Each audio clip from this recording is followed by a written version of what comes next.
हर हर महादेव। जय भोलेनाथ। आप सभी भक्तों पर भगवान भोलेनाथ की कृपा सदैव बनी रहे। आज सोमवार का दिन है और सोमवार का दिन भगवान भोलेनाथ को समर्पित माना जाता है। इस दिन भगवान भोलेनाथ के भक्त पूजन करते हैं, साथ ही इस दिन व्रत भी रखा जाता है। अगर आप भी सोमवार का व्रत रखते हैं तो आपको भगवान भोलेनाथ की कृपा प्राप्त करने के लिए ये व्रत कथा अवश्य ही सुननी पड़नी चाहिए। सोमवार के दिन इस व्रत कथा का पाठ करने से भगवान भोलेनाथ प्रसन्न होते हैं और अपने भक्तों की सभी मनोकामनाओं को पूर्ण करते हैं। आज की वीडियो में आप सभी सोमवार व्रत कथा सुनेंगे। आप सभी श्रोतागण इस व्रत कथा को प्रेम पूर्वक और श्रद्धा भाव से सुने। आप सभी की मनोकामनाएं भगवान भोलेनाथ अवश्य ही पूर्ण करेंगे।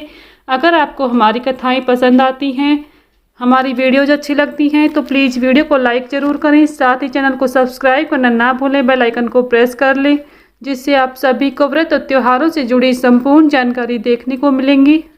आइए शुरू करते हैं सोमवार व्रत की कथा। प्रेम से बोलिए भगवान भोलेनाथ की जय। एक बार किसी नगर में एक साहूकार था। उसके घर में धन की कोई कमी नहीं थी, लेकिन कोई संतान न होने के कारण वह बहुत दुखी था। संतान प्राप्ति के लिए वह हर सोमवार को व्रत रखता था और पूरी श्रद्धा के साथ शिव मंदिर जाकर भगवान शिव और माता पार्वती की पूजा करता था।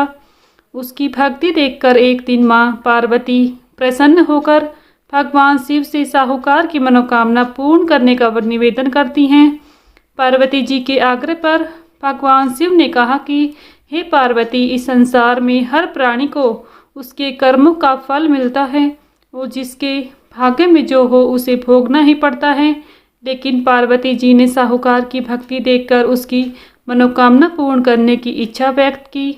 माता पार्वती के आग्रह पर शिवजी ने साहूकार को पुत्र प्राप्ति का वरदान तो दिया, लेकिन उन्होंने बताया कि यह बालक केवल 12 वर्ष तक ही जीवित रहेगा। माता पार्वती और भगवान शिव की बातचीत को साहूकार सुन रहा था, इसलिए उसे ना तो इस बात की खुशी हुई और ना ही दुख हुआ। वह पहले की भांति शिवजी की पूजा करता रहा। कुछ समय के बाद साहूकार की पत्नी ने एक सुंदर पुत्र को जन्म दिया। जब वह बालक 11 वर्ष का हुआ तो उसे पढ़ने के लिए काशी भेज दिया गया। साहूकार ने पुत्र के मामा को बुलाकर उसे बहुत सारा धन देते हुए कहा कि तुम इस बालक को काशी विद्या प्राप्ति के लिए ले जाओ। तुम लोग रास्ते में यज्ञ कराते जाना और ब्राह्मणों को भोजन दक्षिणा देते हुए जाना। दोनों मामा भांजे इसी तरह यज्ञ कराते और ब्राह्मणों को दान दक्षिणा देते काशी नगरी निकल पड़े। इस दौरान रात्रि में एक नगर पड़ा, जहां नगर के राजा की कन्या का विवाह था।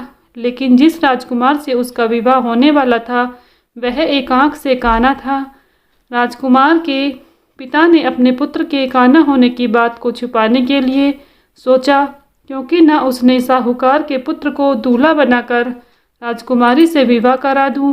विवाह के बाद इसको धन देकर विदा कर दूंगा और राजकुमारी को अपने नगर ले जाऊंगा। लड़के को दूल्हे के वस्त्र पहनाकर राजकुमारी से विवाह करा दिया गया। साहूकार का पुत्र ईमानदार था, उसे यह बात सही नहीं लगी, इसलिए उसने अवसर पाकर राजकुमारी के दुपट्टे पर लिखा कि तुम्हारा विवाह तो मेरे साथ हुआ है, लेकिन जिस राजकुमार के संग तुम्हें भेजा जाएगा वह एक आँख से काना है। मैं तो काशी पढ़ने जा रहा हूँ। जब राजकुमारी ने चुन्नी पर लिखी बातें पढ़ी तो उसने अपने माता पिता को यह बात बताई। राजा ने अपनी पुत्री को विदा नहीं किया और बारात वापस चली गई। दूसरी ओर साहूकार का लड़का और उसका मामा काशी पहुँचे और वहां जाकर उन्होंने यज्ञ किया। जिस दिन लड़का 12 साल का हुआ उस दिन भी यज्ञ का आयोजन था। लड़के ने अपने मामा से कहा, मेरी तबीयत कुछ ठीक नहीं है। मामा ने कहा कि तुम अंदर जाकर आराम कर लो। शिवजी के वरदान अनुसार कुछ ही देर में उस बालक के प्राण निकल गए। मृतक भांजे को देख उसके मामा ने विलाप करना शुरू किया। संयोगवश उस समय शिवजी और माता पार्वती उधर से जा रहे थे और पार्वती माता ने भगवान भोलेनाथ से कहा, स्वामी, मुझे इसके रोने के स्वर सहन नहीं हो रहे हैं। आप इस व्यक्ति के कष्ट अवश्य दूर करें। जब शिवजी मृतक बालक के समीप गए तो वह बोले कि यह उसी साहूकार का पुत्र है जिसे मैंने 12 वर्ष की आयु का वरदान दिया था। अब इसकी आयु पूर्ण हो चुकी है। लेकिन मातृभाव से विभोर माता पार्वती ने कहा कि हे महादेव, आप इस बालक को और आयु देने की कृपा करें, अन्यथा इसके वियोग में इसके माता पिता भी तड़प तड़प कर मर जाएंगे। माता पार्वती के पुनः आग्रह पर भगवान शिव ने उस लड़के को जीवित होने का वरदान दिया। शिवजी की कृपा से वह लड़का जीवित हो गया। शिक्षा पूरी करके लड़का मामा के साथ अपने नगर की ओर वापस चल दिया। दोनों चलते हुए उसी नगर में पहुँचे जहाँ उसका विवाह हुआ था। उस नगर में भी उन्होंने यज्ञ का आयोजन किया। उस लड़के के ससुर ने उसे पहचान लिया और महल में ले जाकर उसकी खातिरदारी की और अपनी पुत्री को विदा किया।